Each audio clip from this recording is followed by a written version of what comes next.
Imam Al-Haddad. Ini ala dzikr Imam Al-Haddad.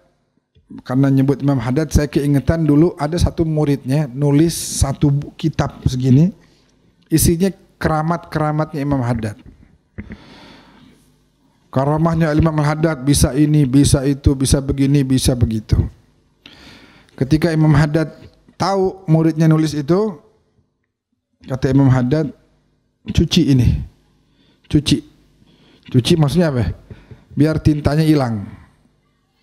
Ini semua yang kamu tulis di lembaran kulit ini, cuci pakai air, biar tintanya hilang semuanya. Imam Haddad ingin mengatakan bahwa kita bukan mengingkari tentang keramat-keramat. Keramat itu ada di mana-mana.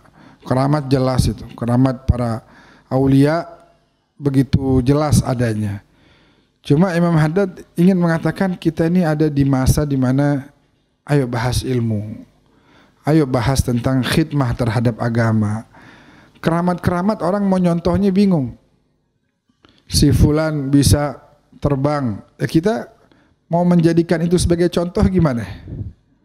Tapi kalau kita baca kitabnya Al-Manhajus Sawi Habib Zain bin Smith, kita dapat ilmu. Baca kitabnya Tathbitul Fuad Imam Al-Haddad. Imam Haddad kitabnya sangat banyak. Ada sangat banyak kitabnya tuh. Nah kalau kita baca itu dapat ilmu. Tapi kalau kita baca yang keramat-keramat, itu kita menambah mahabbah, tapi tidak menambah ilmu. Karena kita nggak akan mampu mencontoh keramat-keramat tersebut. Ayo udah bahas yang sifatnya syar'i, yang sifatnya syariat, bahas tentang ilmu, bahas tentang adab, bahas akhlak, bahas khidmat terhadap agama harus gimana, bahas bagaimana kita melanjutkan visi misi Nabi Muhammad, bahas itu yang harus dibahas. Nah, apalagi di zaman sekarang ini. Kalau kita bahas keramat ke sembarang orang bisa jadi salah tempat. La tuqallidul lu'lu'ah fi riqabil khanazir, katanya begitu. Jangan taruh barang berharga di tempat yang enggak berharga. Nggak ada yang tahu orang di leher, mohon maaf, babi, nggak usah taruh emas, mutiara, berlian, buat apa? Nggak berharga. Taruh di tempat yang sesuai, yang tepat, yang layak, baru bisa berharga.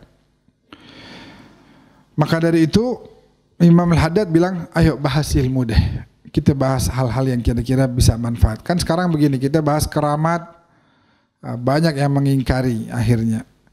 Karena memang mereka bukan orang yang tepat untuk kita sampaikan hal-hal seperti itu. Dan kita juga memang nggak boleh menyampaikan keramat-keramat di tempat umum.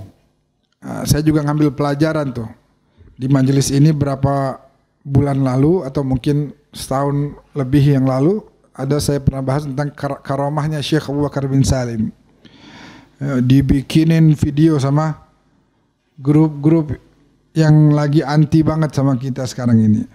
Jeng tuh lihat tuh apa yang dikatakan oleh Habib ini keramat-keramat, cuma cerita khayalan doang, begini ya. Memang kita juga salah waktu itu, harusnya tidak disampaikan di umum. Kalau duduk-duduk kita diskusi itu bagus-bagus saja, tapi ketika udah disampaikan di media, maka yang melihat itu kan macam-macam orangnya.